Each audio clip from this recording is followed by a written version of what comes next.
therapist. Now, like you said, what are the origins of sort of how did I become and able to do what I was able to do with Squat University? Yeah. I didn't start it straight off the bat, just like you. I mean, I didn't get out of physical therapy school and go, all right, I'm ready to speak to the world. And I'm glad. I mean, I always say, you know, hindsight's always 20/20. Social media was a very big thing in 2012 when I got out of school. But it's a little bit different now than it was then. Everyone's trying to be a social media star now. Yep.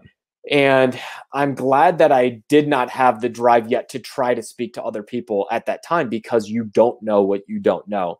And the biggest thing is you got to get and learn from people. So if you're a young practitioner, I'm talking even like a couple years out, I personally believe that it is that time that you need to spend still learning and grooming yourself and becoming a sponge from the rest of the world, because there's so much out there that you'll look back on and say, wow, I can't believe I used to do that. Yeah. And just in those first couple of years when you're actually getting out there and getting your hands dirty, working with patients, you learn so much more than you ever thought you would in school. Like, not to say what am I doing right now is I'm trying to write research that probably not many people are reading. I'm trying to get these certifications behind my name to make sort of myself look more marketable. But in the end, does that change who I'm reaching, how I'm becoming a physical therapist? And I was like, you know what? I need to start writing in a way to influence 18-year-old Aaron. And what was I at the time? I was a meathead in the weight room that loved working out, but loved also learning about the body and how I could become a better strength and conditioning, weightlifting, exercise science type person. So I was like, all right, I'm going to start something. I'm going to write a book. And it would be, you know, the squat, the most basic movement we could think of. Because up until that time, I started noticing these trends, sort of this deja vu-like scenario where every single day when I'm just doing an evaluation of athletes, and I'm talking young athletes, old athletes, I'm talking middle school athletes, high school, college, professional athletes, I'm talking, you know, NFL level football players, Olympic weightlifters, world-class level powerlifters, across the range of athletic abilities and scopes of practice. During our evaluation, I would ask them to perform the most simple movement of a squat. Get out of your shoes, show me how you move. Take your shoes off, you know, let me see how you're moving. And then do a single leg squat. And time again, like I said, this deja vu-like scenario kept on popping up where these amazing athletes who were even moving huge weight in the weight room were having this missing piece, this broken link in their chain of movement repertoire, which was the basic bodyweight squat. It did not look great. Sure, these guys could squat 800, 900. I've seen many 1,000-pound squatters, but yet sitting in the bottom of a deep squat without shoes on, I could see issues. And I think it was because that as a society, we got to the point where we were rearranging our athletic priorities to such a point that we viewed what we did in the weight room as a higher priority than how well we were moving. Right. And Louis Simmons has the quote of, a pyramid can only be as tall as it is wide. Well, and if we think of our body and our way that we are set up athletically as a pyramid, our foundation should be how well we are moving. Our movement quality, which is based on mobility, stability, coordination. Yet too often we have this pyramid flipped upside down where we care too much about skill and power and strength and not enough about the quality and the way in which we are moving. I think one of the biggest problems in the physical therapy profession is the inability to understand basic loading principles and to be able to perform basic loading principles ourselves. If you went to any national conference and you said, everyone stand up, take your shoes off and sit in a deep squat for a minute, I bet you only a few could even do it. A good looking squat. I made a post on Twitter a couple weeks ago where I said, in my opinion, a physical therapist should have the ability to perform a squat, a deadlift, and a kettlebell swing.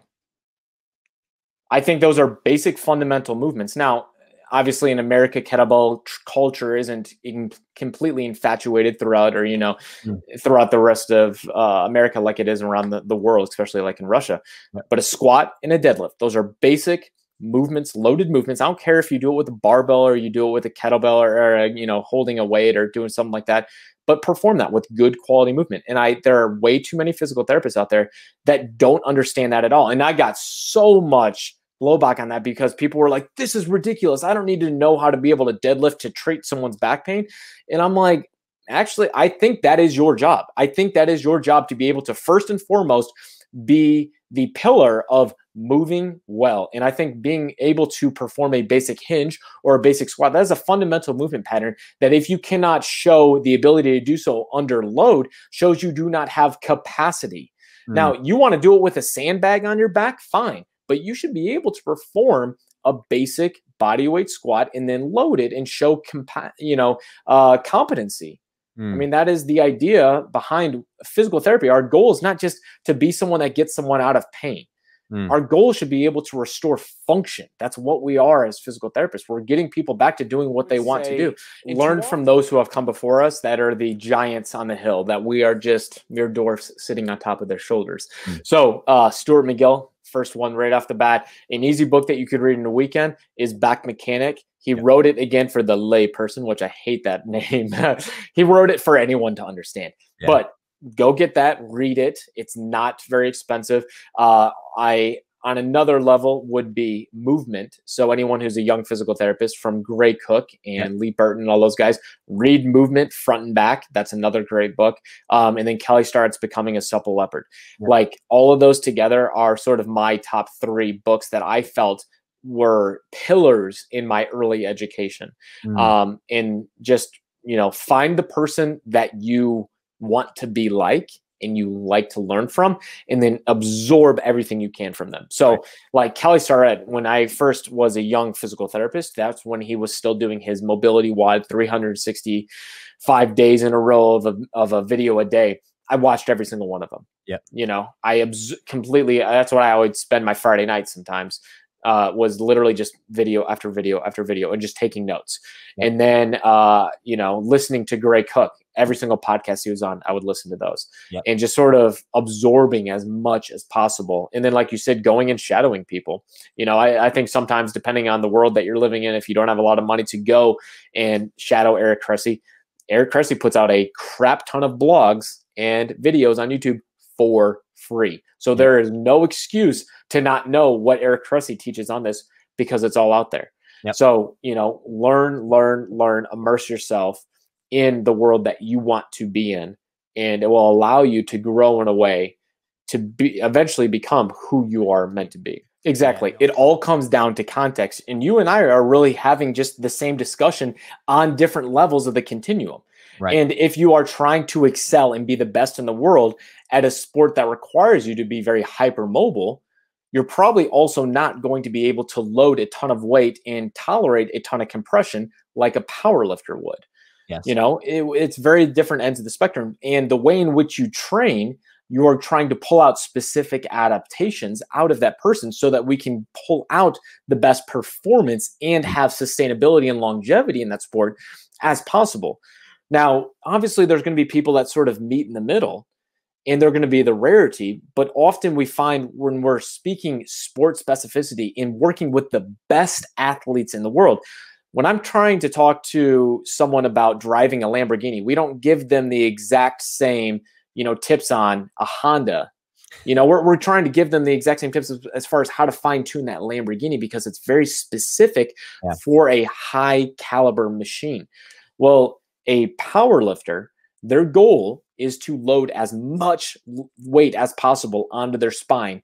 And what we know is that the body performs well and has sustainability if that spine is not moved with load. It all comes down to the idea that power should not be generated at the spine. So power equals force times velocity. And force is the amount of load that is being placed on the body, and velocity is how quickly that area is moving. So if we take a gymnast doing any type of movement, there is very low force relative. Obviously, when they're landing, there's a good amount of force, but relatively lower force and a lot of velocity sometimes. Whereas with a power lifter trying to pick up 900 pounds, there's a lot of force, but their job, therefore, is to lock the spine and not have as much movement relative, which then therefore keeps power low. Now, in the same sense, if we were to flip that and take, say, someone who's trying to swing a golf club with a 100-pound club, obviously you're generating a ton of power at the spine. The spine's only going to be able to tolerate for so long before it starts breaking down.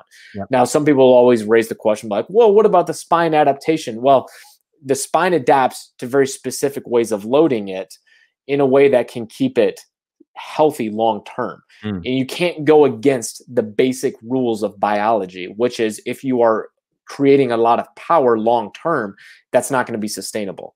And time again, research shows us that if you create power at the spine, not at the hips, but at the spine, it eventually delamination occurs, or specific loading properties where we're maybe getting pushing towards those spondy issues, or having a lot of excessive force on the pars interarticularis. That's where injuries occur.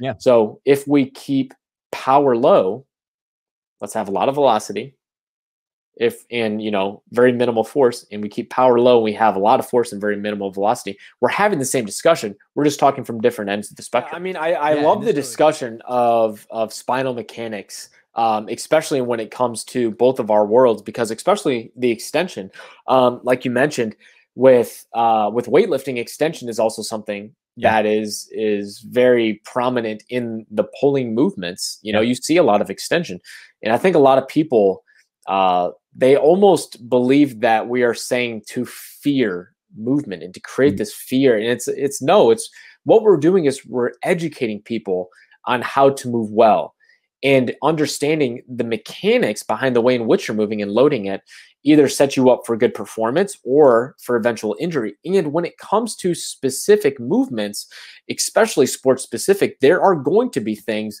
that exceed what most people believe people are capable of, athletes are capable of. And it's because it's very sports specific. Being able to sit in the bottom of a snatch with those arms completely locked out, a little bit of extension, that, looks like something that is very difficult for the vast majority of people to get into. But when you're working with a hypermobile athlete, it can be very safe given the time to adapt to it. Just in the same way you see some of these positions that gymnasts get into, we're not fearing movement. We're understanding the adaptation that has allowed them to get into that position. And also that person isn't doing 500-pound deadlifts on the weekend. A lot from it. You have to remember that what you're seeing at the surface level is literally the product of, I think I did my first muscle up when I was 6. I did my first handstand when I was 4. So you have to realize how many years of gymnastics training have done over and over for Dave Durante to do what he does. And same thing with Chad. Chad has probably done barbell squatting since he was a very young age, and he's adapted to it.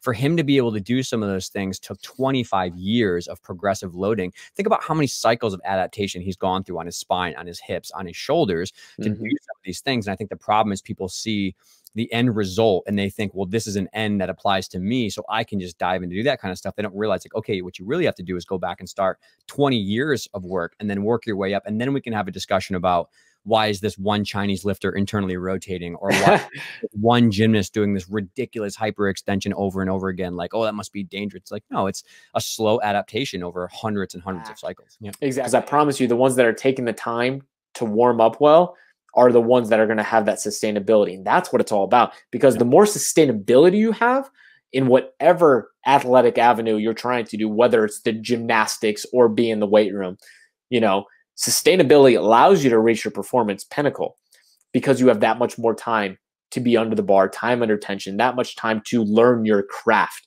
because you don't have that achy elbow, that achy back taking you out and making you have to miss quality reps and quality days.